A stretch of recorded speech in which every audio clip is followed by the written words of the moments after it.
Hello viewers, welcome to HNX academy. अॼु जो असांजो जेको टॉपिक आहे उहो प्रेज़ेंट परफेक्ट कंटिन्यूअस आहे। असां पढ़ंदासीं त प्रेज़ेंट परफेक्ट कंटिन्यूअस छा हूंदो आहे, हिन जी स्ट्रक्चर कीअं आहे ऐं असां हिन टेंस खे किथे किथे इस्तेमालु करे सघूं था। लेक्चर शुरू थियण खां पहिरियां तव्हां सभिनी खे रिक्वेस्ट आहे त असांजे चैनल खे लाइक, शेयर ऐं सब्सक्राइब ज़रूरु कजो। अचो त शुरू कयूं था अॼु जे हिन लेक्चर खे।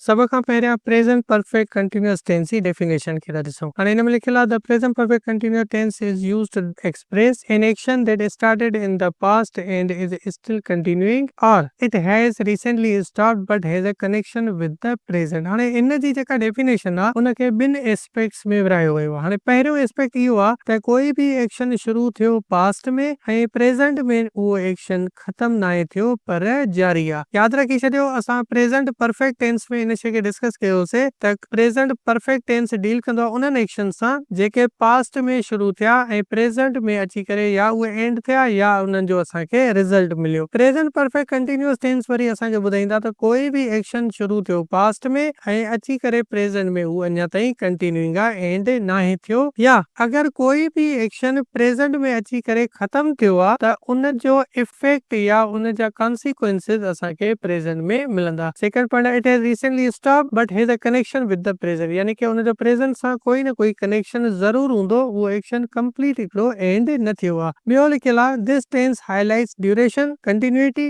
And effects of an action that links past with the present. अच्छा, जॾहिं बि असां अहिड़े एक्शन जी ॻाल्हि कयूं जेको पास्ट में शुरू थिए ऐं प्रेज़ेंट में उहो जारी हुजे या उहो ख़तम थियो आहे पर उन जो इफेक्ट प्रेज़ेंट में आहे, त इहो ॿुधाइणु असां लाइ ज़रूरी हूंदो आहे त पास्ट में अगरि हीअ एक्शन शुरू थियो आहे त पास्ट जे कहिड़े टाइम खां इहो एक्शन शुरू थियो आहे, यानी कि उन में टाइम रेफरेंस मेंशन करणु ज़रूरी हूंदो आहे त कोई बि एक्शन अगरि पास्ट खां जारी आहे त केतिरे टाइम खां वठी उहो जारी आहे ऐं हिन वक़्त ताईं हलंदो अचे थो। एग्जांपल असां ॾिसूं था, she has been working here since January, यानी कि उहा जनवरी खां वठी हिते कमु करे रही आहे। पास्ट में कोई एक्शन थियो आहे कमु शुरू करण वारो, प्रेज़ेंट में उहो कंटिन्यूइंग आहे। पास्ट में कॾहिं खां शुरू थियो आहे? जनवरी खां। सेकंड एग्जांपल ॾिसो, the ground is wet, ground जेको आहे आलो आहे। इट हैज़ बीन रेनिंग, यानी कि बारिश थी रही आहे या पइजी रही आहे। हाणे ॾिसो, हाणे हिन सेंटेंस जो इफेक्ट आहे, हिते लिखियलु आहे इफेक्ट। त प्रेज़ेंट परफेक्ट कंटिन्यूअस न सिर्फ़ एक्शन जी कंटिन्यूटी जी ॻाल्हि कंदो आहे, पर जेकॾहिं प्रेज़ेंट में अची करे उहो एक्शन ख़तम थियो आहे त उन एक्शन जो प्रेज़ेंट ते इफेक्ट कहिड़ो आहे, इहा बि ॻाल्हि प्रेज़ेंट परफेक्ट कंटिन्यूअस में डिस्कस थींदी आहे। डेफिनेशन खां बाद में इन जो की पॉइंट्स ॾिसूं था असां। हाणे की पॉइंट्स में पहिरियां हेल्पिंग वर्ब्स। हाणे हेल्पिंग वर्ब में इन जा हिकिड़ो इस्तेमालु थींदो आहे हैव बिन ऐं ॿियो हैज़ बिन। हाणे हैव बिन कंहिंसां इस्तेमालु थींदो आहे? जेकॾहिं सब्जेक्ट हुजे आई, वी, यू, दे ऐं हुन खां अलावा प्लूरल नेम्स, मतिलबु ॿ या ॿिनि खां वधीक नाला।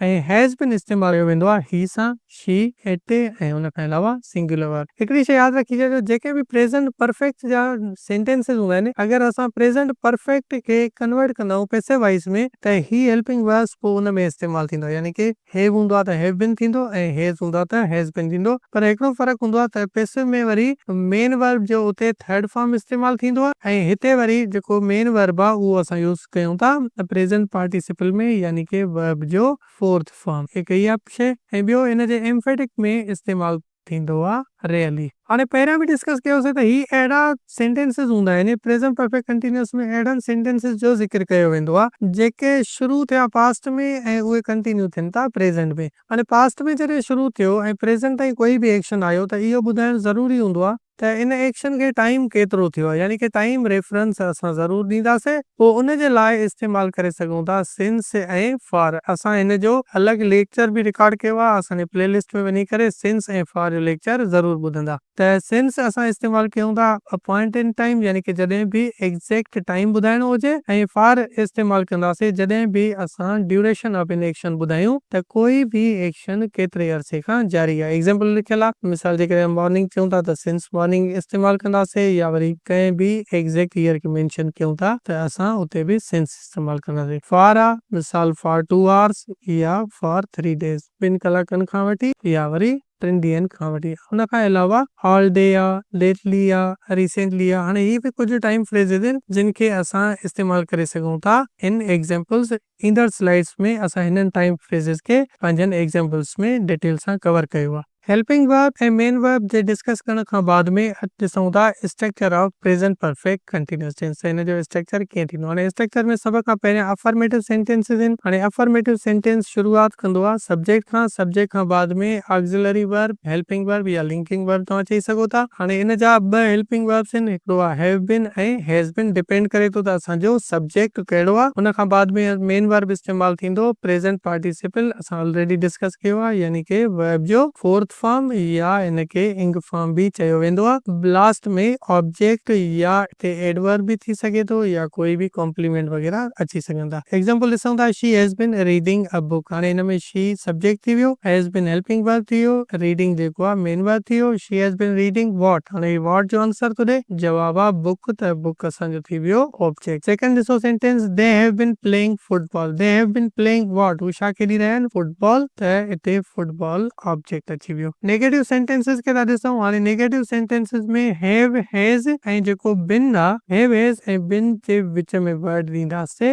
नॉट। इन शइ खे यादि रखी छॾियो त हैव बिन त हैव नॉट बिन थींदो, अगरि हैज़ बिन हूंदो त हैज़ नॉट बिन थींदो, यानी कि हैज़ नॉट बिन। हुन खां बाद में वर्ब जो फोर्थ फॉर्म ऑलरेडी असांजे अफर्मेटिव में डिस्कस कयोसीं ऐं लास्ट में ऑब्जेक्ट। एग्जांपल आहे, he has been working hard, त इन जो नेगेटिव लिखियो वियो आहे, he has not been working hard. ऐं ॿियो सेंटेंस आहे, we have not been waiting long. ही इन जा नेगेटिव सेंटेंसेस आहिनि। अफर्मेटिव नेगेटिव खां बाद में इंटेरोगेटिव सेंटेंसेस खे ॾिसो। हाणे इंटेरोगेटिव सेंटेंसेस में असां ऑलरेडी पढ़ियो आहे त जॾहिं बि कंहिं सेंटेंस खे असां सवाल ई कंदासीं त उन जो हेल्पिंग वर्ब पहिरियां ईंदो। हाणे इन जे हेल्पिंग वर्ब में ॿ वर्ड्स आहिनि, have been and has been. त उन्हनि मां जेको प्रिंसिपल वर्ड आहे या हैव या हैज़, उहो पहिरियां ईंदो, बाद में सब्जेक्ट ईंदो, उन खां बाद में बिन एड कंदासीं, वर्ब जो fourth form and rest of the sentence. Example आहे, have you been studying English, या लिखियल आहे has she been waiting for you. हाणे हिन सेंटेंस में जेकॾहिं WH वर्ड एड कंदासीं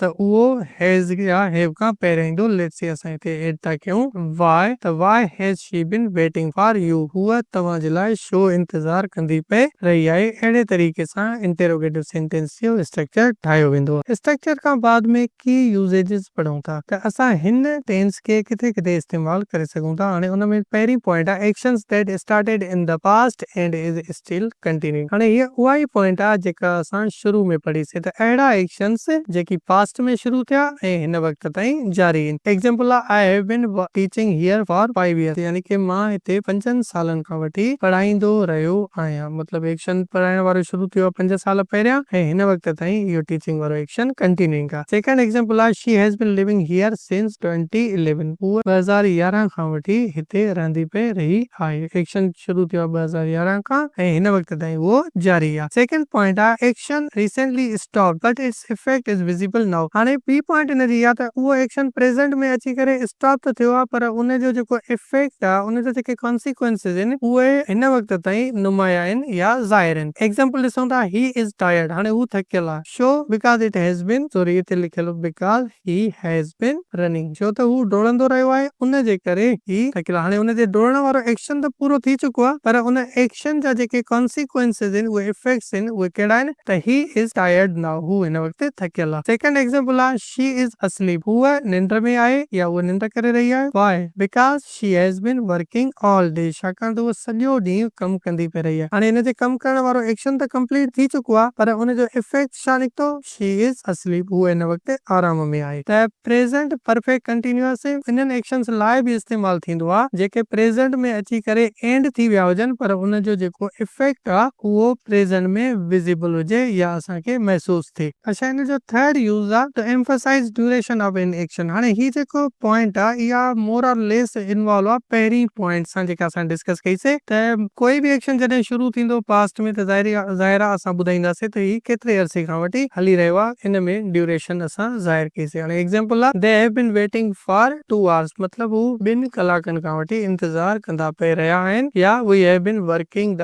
होल डे, असां समूरो ॾींहुं कमु कंदा पे रहिया आहियूं। हिन में हाणे छा आहे त असां एक्शन जी ड्यूरेशन ॿुधाईसीं, मतिलबु पास्ट में कोई एक्शन शुरू थियो आहे त उहो केतिरे अरसे खां वठी जारी आहे या हलंदड़ आहे। ऐं लास्ट इन जी पॉइंट आहे to ask about ongoing actions. हाणे ही जेका पॉइंट आहे इहा रिलेटेड आहे इंटेरोगेटिव यानी कि सवाली जुमलनि सां, त अगरि कोई बि एक्शन हले थो त उहो केतिरे टाइम खां वठी हलंदो पियो अचे, इहो असां अगरि कंहिंखां बि पुछंदा आहियूं त असां यूज़ कंदा आहियूं प्रेज़ेंट परफेक्ट कंटिन्यूअस। एग्जांपल आहे have you been watching the new series, छा तव्हां नई सीरीज ॾिसंदा पे रहिया आहियो, या has he been practising piano, छा हूअ पियानो प्रैक्टिस कंदी पे रही आहे। मतिलबु असां छा कयूं था त कोई बि एक्शन पास्ट में शुरू थियो आहे त छा उहो हिन ताईं हलंदड़ आहे, ऐं उहो हलंदड़ आहे त हुनखे केतिरो अरसो थियो आहे। त दोस्तो ही हुयो अॼु जो लेक्चर जंहिंमें असां प्रेज़ेंट परफेक्ट कंटिन्यूअस खे डिटेल में डिस्कस कयोसीं। तव्हांखे ही वीडियो कीअं लॻो कमेंट सेक्शन में ज़रूर ॿुधाइजो। Thank you for watching. Allah हाफ़िज़।